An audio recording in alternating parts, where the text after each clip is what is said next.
Continuando con la resolución del caso clínico, pues estableceremos que se trata de un hombre de 54 años de edad con historia de 3 días de evolución de síntomas respiratorios altos que progresan rápidamente a síndrome de dificultad respiratoria que requiere soporte y reanimación intensiva con caída en el recuerdo de blancos, necesidad de reanimación, presenta 2 paros cardíacos. El último no responde a maniobras de reanimación y fallece dentro de las 12 horas subsiguientes a su ingreso a urgencias. De acuerdo a los resultados de la autopsia realizada por la doctora Diana Patricia Liscano, se documenta la presencia de infección por virus de la influenza B, bacteriemia por Staphylococcus aureus meticilino resistente, no meticilino sensible, hemorragia alveolar difusa potencialmente asociada a coinfección del virus de la influenza y Staphylococcus aureus resistente a oxacilina, en el que se atribuye los hallazgos encontrados a la acción de superantígenos, en particular el del síndrome de shock tóxico estafilocóxico, y la acción de otras toxinas que favorecieron la permeabilidad a nivel de los capilares alveolares sin evidencia de proceso inflamatorio, sí con hemorragia alveolar difusa, que explica la insuficiencia. Adicionalmente, no se encontraron hallazgos cardíacos que pudieran ser explicados como miocarditis y podría deberse a toxicidad de los superantígenos a nivel miocardio. Vamos a hacer la revisión enfatizando la importancia de la infección respiratoria alta en Colombia en el periodo pospandémico, donde denotamos un aumento de la frecuencia de casos en los servicios de consulta externa y de urgencias por infección respiratoria aguda, con un promedio para la semana 19 de 2.300.000 consultas. Eso es muy frecuente. Adicionalmente, se debe resaltar que la severidad de la infección también se ha incrementado con respecto a los años anteriores, con un aumento de la necesidad de hospitalización en cerca de 15%, con 85.195 hospitalizaciones con respecto a los años anteriores. Y de esas hospitalizaciones también se nota un incremento cercano al 30% de las hospitalizaciones en unidad de cuidados intensivos, con cerca de 10.500 casos que requirieron soporte en UCI, soporte ventilatorio. Los virus que más frecuentemente se identificaron durante el seguimiento son los virus de sincitial respiratorio para los jóvenes, pero también en particular los virus de la influenza B, dentro de los que se incluyen la variante Yamagata y la variante Victoria, que son las dos variantes conocidas de virus de influenza B en el mundo. El virus pandémico AH1 sigue circulando de manera significativa con las variaciones propias de la influenza estacional, pero es de registrarse que hay un aumento muy significativo de los virus de influenza B. Y estos virus de influenza B incrementan la necesidad de hospitalización en unidad de cuidados intensivos sin importar la edad. Y pueden ver ustedes que en adultos es relevante la hospitalización entre el 10 y el 16% de acuerdo a los grupos de edad, y miren cómo los adultos jóvenes se hospitalizan incluso más frecuentemente que los adultos mayores, y eso podría ser explicado por la restricción a la circulación que se vio durante la pandemia de COVID-19, generando una mayor susceptibilidad de la población general a estos virus respiratorios y sus formas graves. Por grupos de edad vemos que los niños se afectan más frecuentemente de virus sincitial respiratorio y los adultos de virus de la influenza, en particular B, más que incluso la influenza A, entre los adultos jóvenes, y en los adultos mayores, pues sí hay una mayor circulación de virus de la influenza pandémica H1N1. Las formas graves que obligan a hospitalización están representadas principalmente por virus de sincitial respiratorio y virus de influenza B, con hospitalización grave. Y en UCI sí hay una gran variedad de virus que se asocian a hospitalización. Para hablar del virus de influenza es necesario tener en cuenta que es un virus RNA inverso con 8 oligopéptidos que favorecen o sintetizan cerca de 10 componentes virales. Dentro de los dos más antigénicos está la hialuronidasa y la neuraminidasa. La hialuronidasa tiene dos componentes, la 1 y la 2, formando 3 cuerpos que se entrelazan entre sí para formar un tallo y un núcleo o una cabeza de adhesión. La cabeza de adhesión está representada por la subunidad 1 de la hialuronidasa, donde existe la zona de mayor reencambio genético para asociarse con los virus gestacionales, y en particular en esta zona de la hialuronidasa se encuentran las variantes más importantes del virus H3 o influenza estacional. También existen mutaciones en el tallo que favorecen la sustitución y escape inmunológico, que hace que las vacunas no tengan vigencia sino de un año en las zonas con invierno caracterizado y 6 meses para la zona tropical como la nuestra. Las proteínas estructurales virales pues son múltiples, en particular la ribonucleoproteína viral o los componentes de ribonucleoproteína viral, que son complejos poliméricos, muestran una actividad que inhibe la respuesta de interferón, favorece la apoptosis celular y la muerte citotóxica, lo que genera una inducción de respuesta inflamatoria rápida que rápidamente es regulada. La hialuronidasa pues regula la formación de autofagosomas, la unión a la célula, y la neuraminidasa un ambiente propicio para la entrada con alteración de la glicosilación y descialización de los glicanos de la superficie de la pared celular para introducir el genoma viral. Las proteínas no estructurales son fundamentales en el bloqueo de la actividad inflamatoria de la célula e interactúa con los factores del huésped, manipula la apoptosis de muchas maneras, especialmente asociadas a la destrucción celular por leucotrienos, favoreciendo la replicación viral. Las proteínas de membrana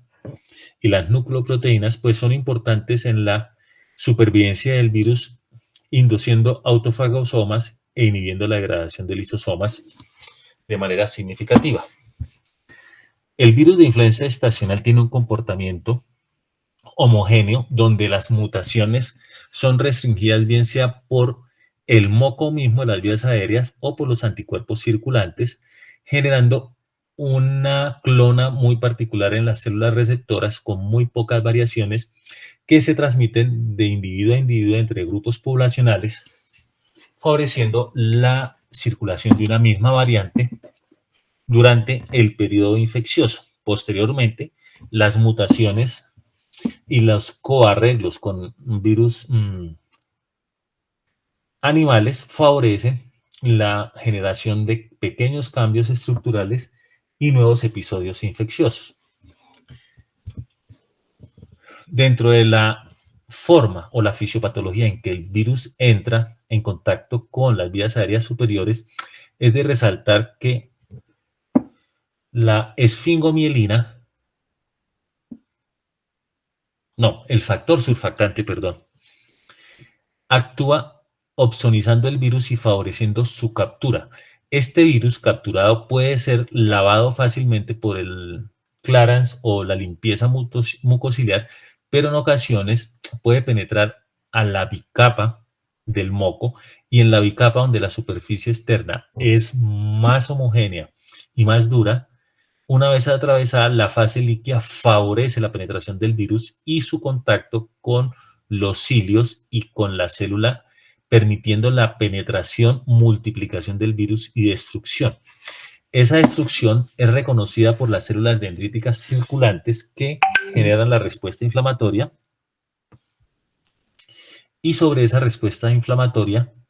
activación del sistema mononuclear fagocítico y el reconocimiento celular, así como de los neutrófilos, que inducen los cambios inflamatorios y la enfermedad sistémica generalizada.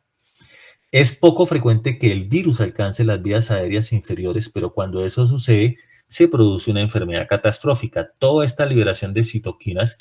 es la que produce las manifestaciones generales, como malestar, dolor articular, fiebre, que es autolimitada una vez el virus es contenido. Para penetrar la célula, el virus tiene tres sistemas de señales muy relevantes. Uno es el sistema de señales dependiendo de los receptores TOL. Otro es el sistema de señalización dependiente del interferón y el complejo mayor de histocompatibilidad. Y otro es la vía del gen inductor del ácido retinoico. En cualquiera de estas tres vías, una vez el virus entra en contacto con el sistema de señalización, genera un estímulo inflamatorio mediado, bien sea por el activador antiviral de la superficie de la mitocondria, que estimula la liberación del factor de necrosis tumoral kappa beta, o los inhibidores de interferones, para disminuir la capacidad que tenga el genoma viral de incorporarse dentro del núcleo y generar los cambios y sistemas de activación que permiten la replicación de las glicoproteínas virales. También se puede generar una activación dependiente de los receptores de proteínas similares al nodo, que establece una lectura diferente del virus, activa el sistema inflamatorio con liberación de caspasas y citoquinas proinflamatorias, que generan toda esta respuesta de reclutamiento de las células del sistema inmunológico y la actividad inflamatoria. Esa actividad inflamatoria a nivel de vías respiratorias superiores, pues produce el catarro, el malestar general y los síntomas generalizados, pero a nivel de células epiteliales de las vías aéreas inferiores, generan una actividad proinflamatoria, generando destrucción de las células endoteliales a nivel del espacio alveolar, reconocimiento de las células dendríticas, que son capaces de identificar las proteínas de daño celular, pero también puede identificar las proteínas o las señales de patógenos asociados a la membrana, o sea, DAMPs y PAMPs, y esto evidencia una necesidad de reclutamiento que va al nodo, activa las células, y esa activación genera que los monocitos se conviertan en macrófagos, los macrófagos derivados de monocitos, genera toda una actividad inflamatoria dependiendo de interferón alfa, beta, interleuquina, factor de necrosis tumoral e interleuquina 6. El virus en este contexto genera una gran replicación a nivel de la superficie alveolar, y pueden suceder dos eventos: un reconocimiento significativo y estímulo de la activación del surfactante pulmonar con regulación de la inflamación, activación de los factores de crecimiento y contención de la destrucción viral con resolución del proceso infeccioso, o por el contrario, aumento del reconocimiento de las células dendríticas de los patrones de daño celular y de patógenos activados, generando una gran actividad inflamatoria, inflamación de toda la pared alveolar, insuficiencia ventilatoria, lesión pulmonar aguda y muerte. Pero no solamente sucede esto en la vía inferior asociado a la forma grave de influenza, sino que también puede generarse una coinfección con Staphylococcus aureus, y esa coinfección por Staphylococcus aureus se relaciona con la capacidad que tiene el virus de influenza de activar los mediadores de daño celular como ATP, glucosa y norepinefrina asociado a la hipertermia. Estos factores acumulados estimulan al macrófago generando una actividad inflamatoria dependiente de interleuquina 1 y caspasas que van a degradar la biopelícula de Staphylococcus aureus, y esta película degradada favorece la liberación a la circulación sanguínea de alto torrente de partículas estafilocóccicas fuera de su biopelícula en las vías aéreas superiores. Esto se muestra muy bien en este estudio realizado por Redinger y colaboradores, en los que se muestra en el estado de Búfalo cómo la biopelícula de Staphylococcus aureus es estable en ausencia de infección, y aún en presencia de virus de antígenos virales no dispersan esta biopelícula. Pero cuando los antígenos virales, las partículas virales son disparadas y se produce la respuesta inflamatoria, la biopelícula se desagrega progresivamente, conduciendo a liberación de Staphylococcus desagregados de manera significativa, lo que deriva en aumento de la colonización sistémica por este Staphylococcus. Esta microfotografía electrónica muestra cómo esa desagregación se va llevando progresivamente asociada a la infección por virus de influenza.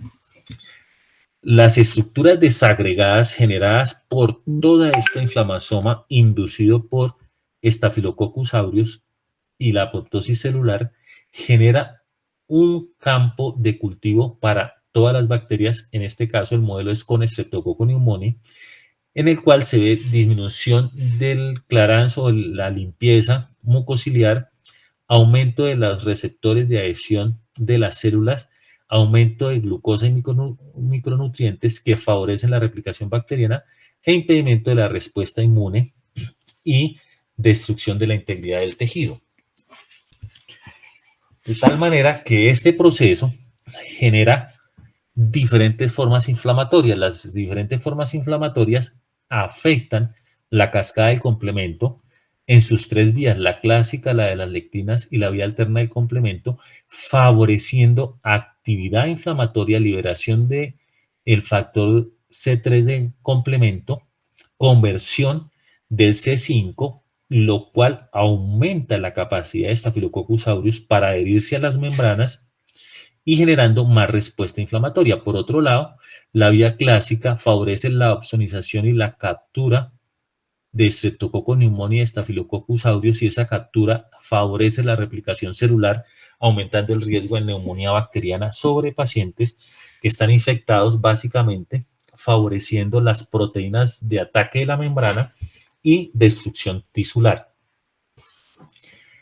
La coinfección favorece el desarrollo de diferentes actividades inflamatorias, aumentando la transcripción de citoquinas inflamatorias y una gran respuesta sistémica que favorece la replicación de bacterias y su captación a través del sistema Toll-like receptor. Esa actividad inflamatoria pues hace que a nivel alveolar los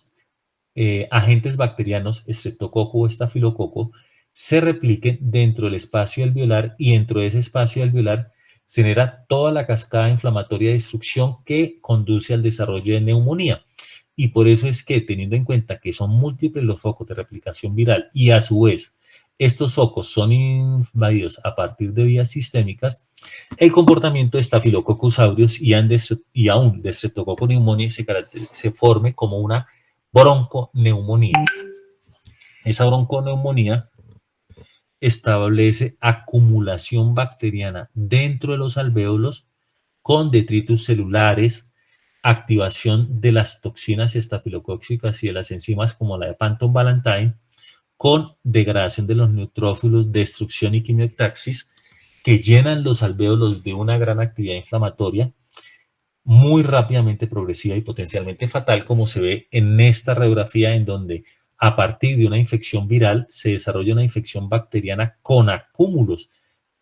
de cocos gram positivos en racimos que demuestran ser Staphylococcus aureus a partir de unas formas necrotizantes de neumonía secundarias a infección viral. Staphylococcus aureus por sí mismo tiene un alto poder patógeno dependiente de la gran cantidad de exotoxinas, cofactores y enzimas secretadas por los estafilococos activados. Dentro de las más importantes tenemos la alfa-toxina, las leucocinas, particularmente de Phantom Valentine, las hemolicinas, que en conjunto favorecen la perforación y la formación de poros celulares y destrucción con lisis celular significativa. Tenemos también las modulinas dependientes de fenol, las cuales favorecen la adhesión y la expresión de resistencia en Staphylococcus aureus, las diferentes toxinas con actividad citotóxica, las toxinas de superficie que conducen a lesiones que pueden ser enterotoxinas o funcionar como superantígenos que estimulan las células T favoreciendo las perforinas y las hemorragias, en particular la toxina del choque tóxico, que son múltiples, no se trata de una sola, y dependen de la forma de activación de Staphylococcus aureus con síndromes muy diferentes unos de otros. El superantígeno para linfocitos superantígeno de linfocitos B, que favorece la actividad y la degradación incompleta de anticuerpos, las esfoliatoxinas que producen la piel escaldada y formas tisulares con la corona estafilocóxica en las infecciones localizadas, y otros cofactores que favorecen la conformación de procoagulación, exposición de protrombina, activación de complejos trombóticos, formación de endocarditis infecciosa o de trombosis sépticas localizadas, y estafiloquinasas que favorecen destrucción tisular y adhesión a partir de las membranas basales de Staphylococcus aureus. Tiene muchas enzimas que son capaces de destruir mediante serinas las células de la superficie, generando penetración, destrucción y formación de abscesos en diferentes líneas. Aquí está una referencia que les recomiendo muchísimo para entender todas las actividades enzimáticas y ecofactores que tiene Staphylococcus aureus. Siendo así que una vez liberado de la vía aérea en relación con diferentes infecciones virales, Staphylococcus aureus alcanza la circulación sanguínea. De esa circulación se siembra muy particularmente en las células hepáticas de Kiefer. Estas células tienen dos opciones: o destruir totalmente el estafilococo y contener la infección, o por el contrario, con trastorno inmunitario, aumento de las citoquinas, favorecer la replicación estafilocóxica, su multiplicación y su diseminación local, que una vez entran en contacto con los macrófagos peritoneales o los neutrófilos circulantes, hacen que estas bacterias controlen la infección o sirvan como caballos de Troya que lleven este estafilococcus a diferentes zonas y órganos de economía, produciendo las trombosis sépticas, las espondilitis infecciosa, o básicamente es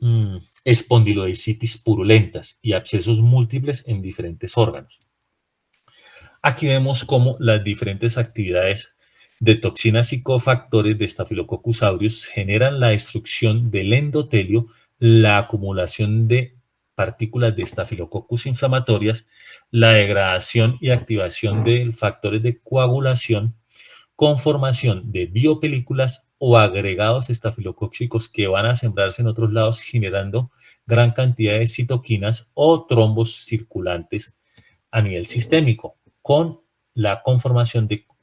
coágulos de fibrina estafilocóxicos. Así, el Staphylococcus aureus diseminado puede formar diferentes espectros patógenos, como destrucción de los fagocitos y actividad degradativa de las células, conformación de biopelículas dentro de los fagocitos mismos, secretar toxinas o generar actividad de circulación sanguínea que permite su permanencia y la liberación continua de Staphylococcus aureus, dificultando el aclaramiento de estas partículas y generando la persistencia bacteriana que obliga a control juicioso y a veces a utilizar doble terapia antimicrobiana para erradicar estas formas infecciosas de estafilococo. Por último, pues resaltar que existen múltiples sistemas de toxinas y enzimáticos que hacen que Staphylococcus aureus sea extremadamente patógeno, rompiendo las barreras tisulares de manera muy fácil, generando hemólisis, destrucción y piroptosis de los leucocitos, aumento de cascadas inflamatorias con producción de citoquinas con expansión de linfocitos T, aumentando la actividad proinflamatoria, la expansión de linfocitos B que no son eficientes y favorecen el estímulo de superantígenos, cofactores que favorecen la conformación de biopelículas, pero a su vez factores que hacen que haya una degradación y favorezcan la liberación de partículas estafilocóccicas desde estas mismas biopelículas formadas y destrucción celular por diferentes vías líticas y enzimáticas que destruyen hasta los ácidos nucleicos y los péptidos de reconocimiento antimicrobiano. Para llevar a la casa, pues les dejo estas conclusiones. Primero, los virus de influenza B tienen poca variabilidad y existen dos variantes reconocidas en el mundo, la Victoria y la Yamagata. Los virus de influenza A tienen alta variabilidad y tienen cambios menores y mayores que favorecen la diseminación anual de diferentes variantes y requieren ser protegidos con vacuna una vez al año en las zonas tórridas y hasta 2 veces al año en zonas tropicales como la nuestra, porque dependemos de la circulación del norte o del sur. Otro evento que es muy importante es que la influenza favorece la destrucción de la biopelícula de Staphylococcus aureus de las vías respiratorias superiores, favoreciendo la coinfección bacteriana, el aumento de la cascada inflamatoria y expresión de diferentes mecanismos de virulencia dependientes de la bacteria.